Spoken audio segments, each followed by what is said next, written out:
안녕하십니까. 저는 삼성서울병원 혈액종양내과 안명주입니다.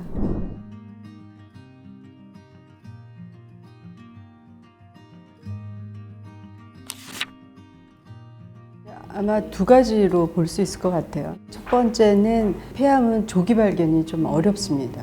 그리고 이제 증상이 나타나면 보통 3기가 넘기 때문에 그래서 이제 어렵고, 폐에는 혈관이 굉장히 많아요. 그리고 이 공기랑 혈관이 이렇게 계속 순환이 되기 때문에 아주 조그만한 이제 암이라도 금방 혈관을 타고 전신으로 퍼져나가기 때문에 전이가 굉장히 빠릅니다. 그래서 전 세계적으로 사망률이 이제 높습니다.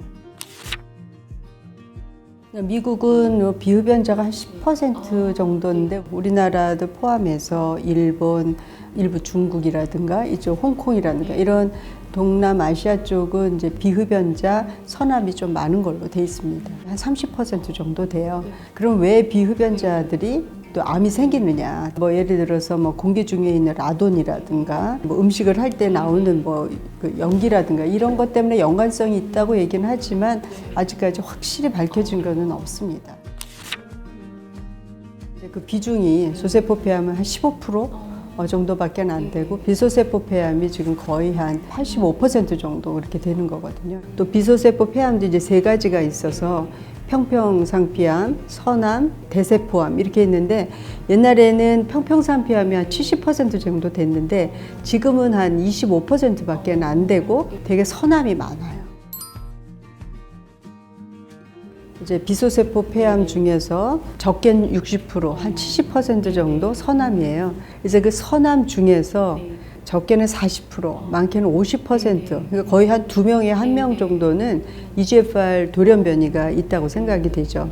그래서 이제 EGFR 돌연변이는 2004년에 처음으로 발견이 된 유전자예요. 그래서 그 전까지는 이런 폐암은 흡연에 의한 발암물질, 다양한 발암물질에 의해서 됐기 때문에 어떤 한 개의 유전자 변이가 있다고 생각은 안 했었는데, 처음으로 2004년에 그게 이제 발견이 되고, EGFR 돌연변이 있는 환자를 보니까 대부분의 환자들이 비흡연자가 많고, 동양인에 많고, 여성에 많고, 그래서 대부분이 또 선암에 많고, 그래서 다른 선암하고는 완전히 다른 그런 성격을 가지고 있어요.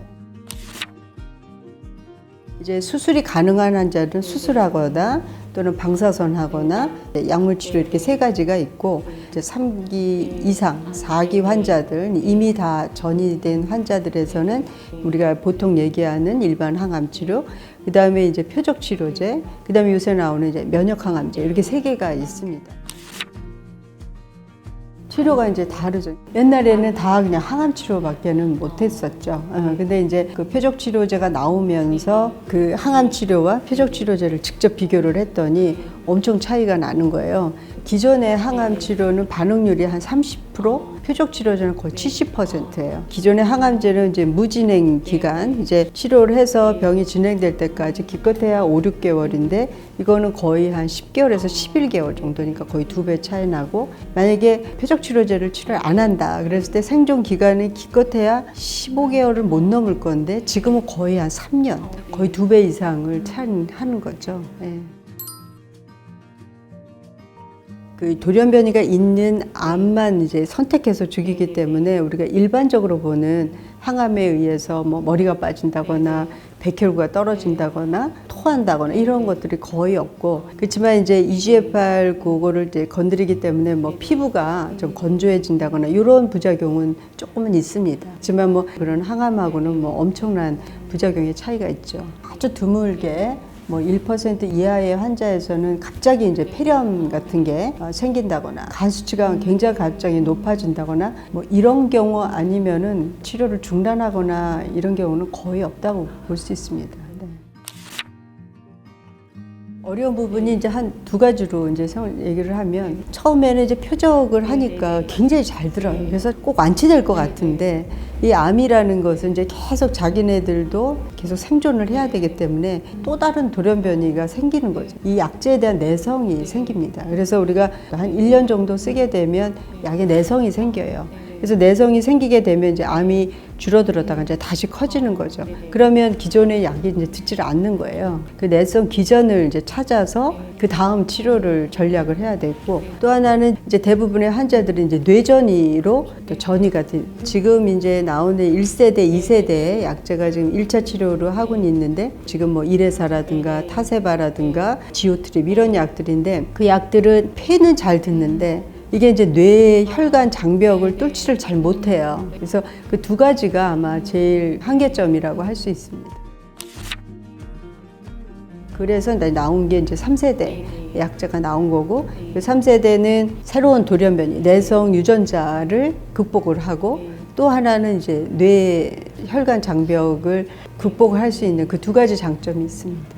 이제 1세대, 2세대 표적체를 치료제 하고 병이 진행될 때는 다시 조직 검사를 해요. 조직 검사가 어려운 환자는 최근에는 이제 혈액에서 다시 유전자 검사를 합니다.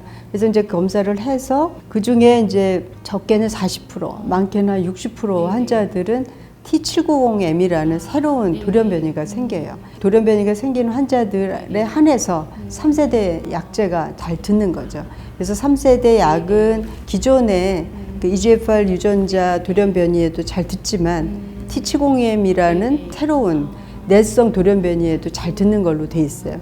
근데 이제 개발하다 보니까 이 약제가 이제 뇌 혈관 장벽도 올라가는 거죠. 그래서 이제 뇌로 전이된 환자들에게서도 이 약제가 잘 듣습니다. 그런 환자들은 다른 옵션이 없으니까 다시 기존의 표준 항암제로 그냥 가셔야 됩니다. T790M이 없는 환자들은 기전도 굉장히 다양하기 때문에 새로운 약제들이 아직은 개발되어 있지 않고 아직까지 확실한 건 없어요. 그래서 그런 환자들은 지금은 다시 표준 항암 치료를 하게 됩니다. 네. 약제가 이제 한 가지면 사실 그 약제에 대해서 여러 가지 부작용이 혹시라도 나타났을 때 다른 약을 이렇게 할 수가 없는 경우도 있고, 그래서 사실은 그 3세대 그 EGFR 억제제가 사실 많이 개발이 됐었어요. 돼 있었는데 여러 가지 이유로 효능이 떨어진다거나 아니면 생각지 못한 부작용이 나타나서 개발하다가 중단이 됐어요. 결국 하나 남아있는 게 이제 타그리소가 지금 전 세계적으로는 제유일무이한 3세대 약제이기 때문에 우리나라에서 이제 개발한 이제 그 렉나자라는 약제가 일단은 이제 우리나라 제약회사에서 개발했다는 게 이제 굉장히 중요하고, 두 번째는 국내 이제 연구진에 의해서만 국내 환자들만 사실 1상부터 임상이 들어가서 2상까지 잘 마쳤고 국제적으로도 인정을 받아서 이제 그런 면들이 상당히 우리한테는 자부심을 갖게 하는 거죠. 네네네.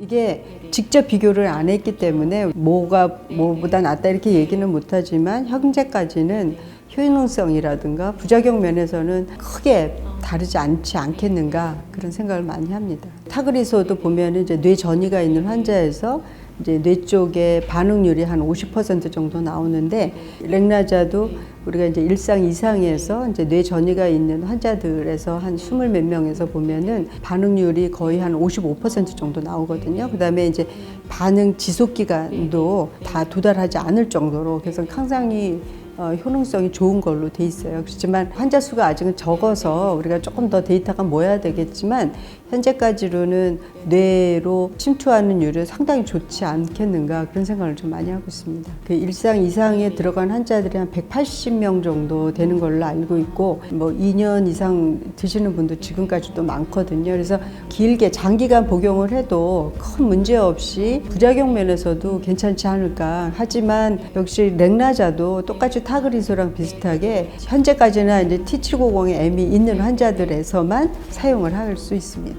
네.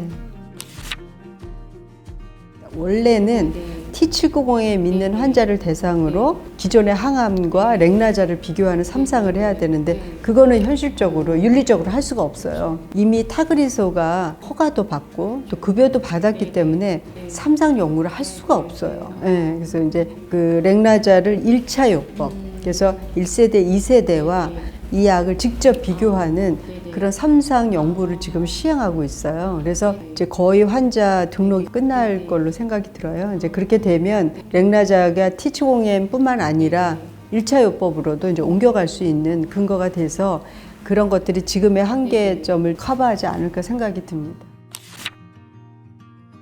이미 이제 타그리소로 치료가 잘 되는 환자는 굳이 이 약으로 바꿀 이유가 전혀 없는 거죠. 근데 지금은 뭐 어느 약이 더 좋다 맞다 이게 얘기는 할 수는 없고, 그런데 이제 렉나자인 경우는 이제 피부 독성이 조금 더 덜하지 않나 그런 생각이 들고, 심장 독성은 아직 보고가 된 게 별로 없어서 심장에 문제가 있거나 이런 환자들은 뭐 렉나자를 더 쓸 수 있는 그런 거일 것 같습니다. 하지만 우리가 좀 더 많은 데이터와 장기간 추적 검사가 필요할 것 같아요. 제 생각에는 약은 여러 가지가 있어서 우리가 선택을 많이 할 수 있는 게 좋을 것 같습니다. 혹시라도 둘 중에 하나 부작용이 나오면 다른 약으로 또 교체가 있을 수 있으니까 환자 입장에서는 상당히 좋은 거죠. 네. 이제 아주 가끔이지만 간질성 폐렴 같은 게 이제 와서 약을 할 수 없이 중단해야 될 환자들이 있어요. 이제 어쩔 수 없이 다른 치료 없으면 항암을 해야 되는데 뭐 그럴 때 렉나자 같은 것을 쓸 수도 있을 것 같기도 하고요. 네. 보험은 뭐 당연히 해야 되죠. 왜냐하면 이제 타그리소가 이미 보험이 됐기 때문에 기존에 타그리소와 큰 차이가 없는 뭐 비슷한 약이기 때문에 이 약이 뭐 새로운 아주 획기적인 약은 아니지만 그 오랜 경험으로서는 뭐 상당히 좋은 효과를 보는 약이라고 생각합니다.